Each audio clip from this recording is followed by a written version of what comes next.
네, 핫이슈 핫키워드 도움 말씀 주실 두 분 소개해드리겠습니다. 먼저 여러분들을 성공으로 이끌 성공 컨설턴트, 성공전략연구소 이내화 대표님 자리해 주셨습니다. 안녕하세요. 예, 두 분 회 좋아하십니까? 회 뭐 없어서 못 먹죠. 아, 그러시구나. 우리 강 교수님도. 저도 회를 굉장히 좋아합니다. 예. 그러면 양식을 좋아하십니까? 자연산을 좋아하십니까? 당연히 자연산 좋아하죠. 예, 맞습니다. 대부분 이제 횟집 가면 자연산이 비싸고 또 이렇게 좀 찰지지 않습니까? 쫄깃쫄깃. 그런데요, 성공이라든가 어떤 행복이라든가 취업은 자연산이 아니라 양식이라는 것이죠.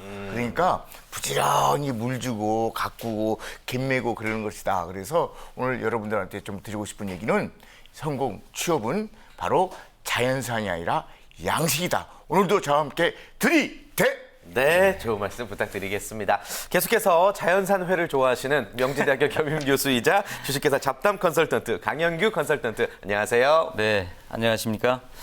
이내화 교수님께서 아주 좋은 말씀을 해주신 것 같아요. 저도 같은 맥락에서 얼마 전에 서베를린 음악 아카데미라는 데서 학생들을 놓고 세 집단으로 분류를 해봤습니다.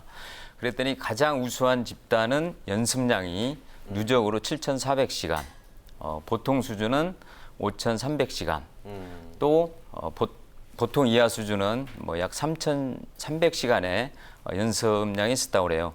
그래서 이걸 보면 말콤 블래드웰이 얘기한 1만 시간의 법칙, 바로 전문가로 성장하기 위해서는 한 분야에서 최소 1만 시간은 연습을 해야 된다.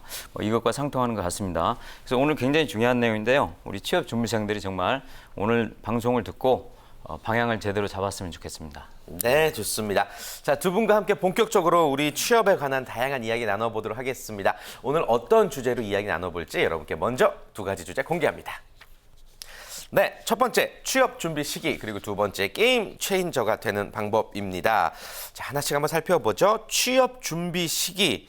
예, 항상 참 갑론을박하는 그런 부분인 것 같습니다. 무조건 빨리 하는 게 좋은 건지, 1학년 때부터 준비를 하는 게 좋은 건지, 언제부터 하는 게 좋다고 보세요?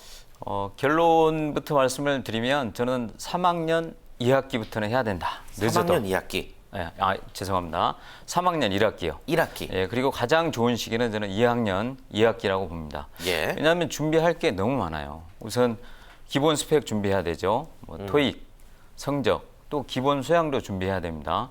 신문, 구독 꾸준히 해야 되고 또 독서도 해야 되고 여기에다가 본인이 지원하는 직무에 관련한 또 실무 능력도 키워야 되잖아요. 여기에 기업은 또 다양한 경험까지도 요구를 하고 있습니다. 그래서 최소 3학년 1학기부터는 해야 된다. 이게 제 결론입니다. 그러니까 2학년 2학기부터 시작하는 게 좋은데 늦어도 3학년 1학기에는 그렇죠. 취업을 준비해야 된다라는 네, 말씀이시군요. 맞습니다. 그 관련된 설문조사 결과가 있다고요? 네, 독치사, 독하게 취업하는 사람들 여기 카페에서 보니까 카페에서 설문조사를 했더라고요. 근데 네. 요거는 이제 경험을 물어본 겁니다. 언제부터 시작을 했는지 보니까 1위가 졸업 바로 전 마지막 학기부터 1위고, 2위가 학교 다니면서 꾸준히 했다. 3위가 채용 시전 전 방학 기간, 4위가 졸업 이후, 5위는 기타, 6위는 준비를 아예 안 했다. 이분들은 아버님이 굉장히 부자이신가 봐요. 저는 위에 설문 결과를 보면서 가장 좋은 경우는 사실 2위라고 볼 수가 있죠. 2위 꾸준히. 학교를 다니면서 꾸준히 하는 경우라고 볼 수가 있습니다. 그래서 취업 준비생들은 사고 전환이 필요한데 저는 미리 좀 설정하고 미리 준비하는 게 정말 중요하다는 말씀을 드리고 싶습니다. 네, 좋습니다. 대부분의 취업 준비생들이 이제 졸업 바로 전 마지막 학기 4학년 2학기 때 그제서야 준비를 한다는 이야기인데 그때 되면은 막 소위 말하는 스펙 채우기도 좀 시간이 급급하지 않습니까? 예, 그러니까 우리나라 대학생들의 이제 속사를 캠퍼스에 좀 들어가 보면 사실 이렇게 걸음걸이 보면 좀 알 수 있거든요. 네. 이 걸음걸이가 좀 빠르다는 것은 그분이 이제 바쁘다는 것인데 전반적으로 템포가 좀 느려요. 그래서 이 속사를 들여다보면 거의 의외로 취업 준비를 안 씁니다. 그래서 4학년 이제 중반 들어와가지고 입사원서 이게 나오면 그때 한다는 거죠. 그래서 이런 식으로 하시면 어렵다는 것이 왜 그러냐. 사실 상황이 다르기 때문에 전공, 자기가 하고자 하는 진로에 따라 조금은 다를 수 있겠습니다만은 저 아까 우리 강 교수님 말씀대로 더 수너 더 베터. 사실은 빠르면 빠를수록 좋다. 사실 우리나라 대학에 이제 낭만을 찾고 이런 입장은 아니라는 것이죠. 저희 때 이런 말씀 죄송하지만 전공 서적 한두 권 들고 이렇게 랄랄라 이렇게 하고 돌아다녔거든요. 잠대에 누워서 그냥 예. 후 자기도 좀 그건 있을 수 없다라는 것이죠. 이제는. 왜 우리나라가 이제는 뭐 선진국이고 잘 나가는 나라기 때문에 안 된다는 뜻입니다. 네, 좋습니다.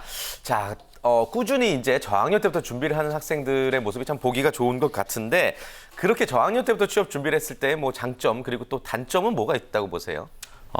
당연히 뭐 저학년 때 준비를 하게 네. 되면 취업에 있어서 큰 경쟁력을 가지겠죠. 여유가 있죠. 예. 그래서 저학년 때부터 방향을 명확히 설정하고 준비한다면 아무래도 실무 능력을 빨리 익혀서 조직에 빨리 적응할 수 있을 거고요. 또 하나는 기업의 육성 비용을 줄어들게 만드는 효과를 가져올 수 있죠. 그래서 기업이 이제 바로 좋아하는 겁니다. 단점은 하지만 취업에 또 집중하다 보면 좀 더 다양한 경험, 특이한 경험을 할 수 없게 되는 단점이 있고요. 그렇다고 할 수 있습니다. 근데 이제 그 하나 네. 말씀들 중에 뭐가 있냐면 이제 빨리 시작하면은 네. 이제 인맥이라든가 소위 말하는 이제 대학의 본연 상아탑에 갖고 있는 그런 것들이 많이 이제 좀 뭐라 할까요 빈약해진다고 그런 얘기는 하더라고요. 네. 경쟁 구조로 들어가기 때문에 굳이 이제 단점이 있다면 그거가 아닐까. 예, 예. 그렇군요. 자, 그렇다면 반대로 고학년 때부터 취업을 준비했을 때 뭐 장단점이 각각 또 있겠죠. 어떤 게 있다고 보세요? 뭐 고학년 때부터 취업을 준비했다는 얘기는 사실 1, 2, 3학년 때 놀았다는 본인이- 얘기죠. 예. 놀았다는 얘기도 될 수 있고 예. 또 다양한 경험을 예. 할 시간을 벌였겠죠. 네. 또 좀 더 긍정적인 부분이 있다면 기초학문에 좀 더 올인하지 않았나 뭐 이런 긍정적인 생각을 캠퍼스 해봅니다. 낭만도 있네요. 캠퍼스 낭만. 그렇죠. 뭐 아무래도 또 여자친구도 많이 사귀고 예. 여유를 가질 수 있겠죠. 아무래도. 이런 뭐 장점도 사실 무시할 수는 그쵸, 없는 그쵸. 부분이죠. 네. 반면에 단점은 아까와 반대가 되겠죠. 상대적으로 취업 경쟁력이 약화되지 않을까 이런 우려가 있습니다. 그렇군요. 근데 이게 다 똑같이 놓고 볼 수는 또 없는 게 어떤 직무에 따라서 언제 준비하느냐를 또 다르게 기준을 삼을 수도 있잖아요. 그렇죠. 어떻게 보세요? 직무별로 뭐 사실 취업 준비가 상이한 부분은 사실입니다. 네. 그래서 기획이라든지 인사, 뭐 총무 이런 경영 지원 직무는 상대적으로 직무보다는 좀 다양한 경험을 중요시하는 것 같아요. 예를 들어서 공모전이라든지 이런 부분에 도전을 한다면 굉장히 큰 성과를 거둘 수 있고요. 반면에 연구 개발 같은 경우는 문제 해결력이나 창의성을 중요시하지 않습니까? 그래서 요즘 중요해지는 프로젝트라든지 캡스톤 디자인 활동을 열심히 할 필요가 있습니다. 반면에 이제 현장과 접목된 생산 관리나 품질 관리 같은 경우는 아무래도 현장에서 여러 가지 작업들을 수행해야 되기 때문에 실제 현장과 연결된 이런 현장 경험을 준비하는 게 굉장히 중요하다고 생각이 됩니다. 네, 좋습니다. 자, 그렇다면 좀 실제 사례를 소개해 주실 수 있을까요? 좀 저학년 때부터 꾸준히 해서 네. 뭐 어떤 자신의 약점을 이겨낸 경우라든지. 이 친구는 정말 제가 대단하다고 느낀 경우인데 네. 현대자동차를 갔습니다. 어. 학교는 경상남도에 있습니다. 지방대 출신이군요. 네네. 예. 뭐 지방대긴 하지만 국립대인데 네. 이 친구는 진짜 2학년 때부터 올인을 하더라고요. 어디에 올인을 했냐면 자동차에 올인을 했습니다. 그래서 2학년 때부터 자작 자동차 동아리 또 자동차 관련 활동, 경진대회 뭐 이런 것에만 올인하다 보니까 자연스럽게 이제 자동차에 관련된 경험이 많이 쌓였겠죠. 그래서 현대자동차를 그 자페어라는 프로그램을 통해서 무난하게 입사를 했습니다. 또 한 친구들은 이 4명이서 2학년 때부터 금융으로 목표를 정하고 네. 준비를 했는데 이 친구들은 그 한국은행에서 주관하는 한국통화경시대회라는 게 있습니다. 여기에 나가서 3위를 했어요. 굉장히 많은 팀이 참여를 하는데 3위를 하니까 나름대로 필살기가 있었던 거죠. 그래서 한 명은 산업은행, 나머지 3명도 기업은행에 다 들어갔습니다. 그래서 이처럼 미리 준비하면 굉장히 큰 효과가 있을 수 있습니다. 네. 네. 저학년 때부터 준비를 했을 때 좋은 결과가 있었다는 것을 몸소 네, 느끼셨다는 당연합니다. 말씀이십니다. 네, 좋습니다.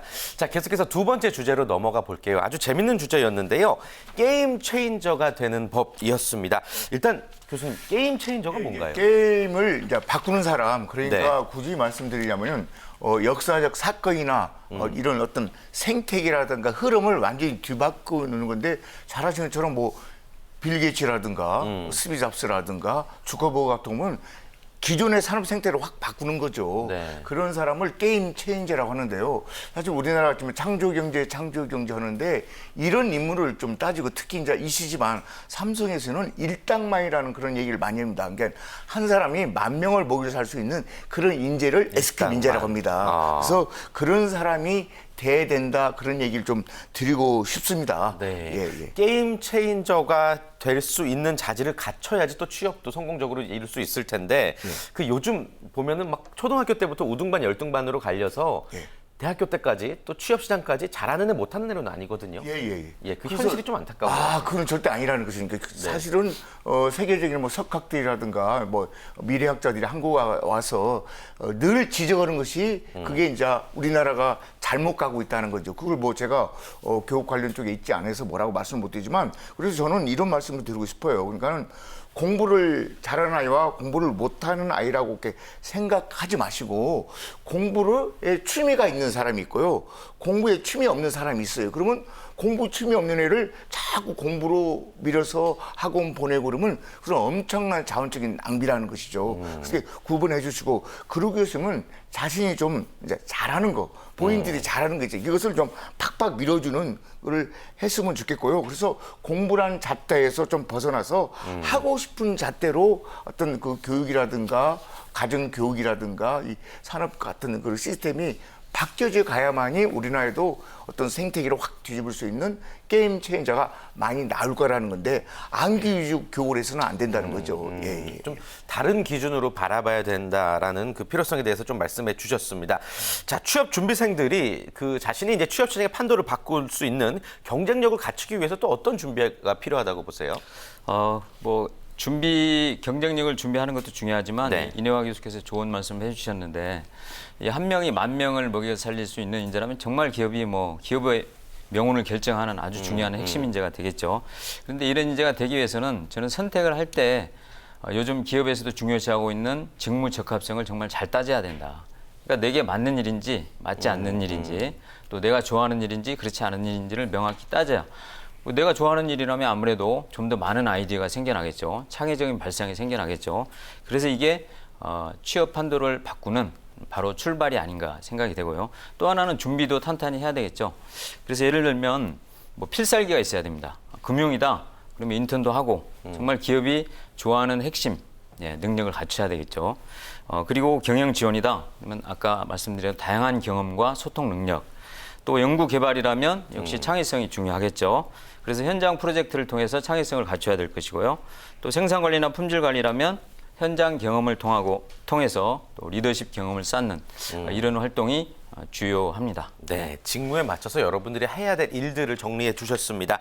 자, 지금 방송 보고 있는 취업 준비생들 굉장히 멘탈 붕괴에 빠져 있는 학생들 많습니다. 인적성 떨어지고 상반기 공채에서 서류에서부터 광탈하고 이분들이 취업 시장에서 앞으로 판도를 바꾸려면 어떤 일을 해야 될까요? 바로 이제 그게 되게 좋은 말씀인데 그걸 바로 게임 체인저라고 하는 거죠. 네. 자, 다른 관점을 보는 건데요. 그래서 좀 늘 이 자리에서 제가 좀 나이도 들었고 조금 이제 고령자라서 엉뚱한 제안을 좀 많이 합니다. 그래서 이제는 취직이 아니라 취업의 관점으로 돌리셔야 되는데 그래서 일터를 찾고 일자리를 찾으려고만 하지 마시고 일자리를 좀 만들어 보라는 거죠.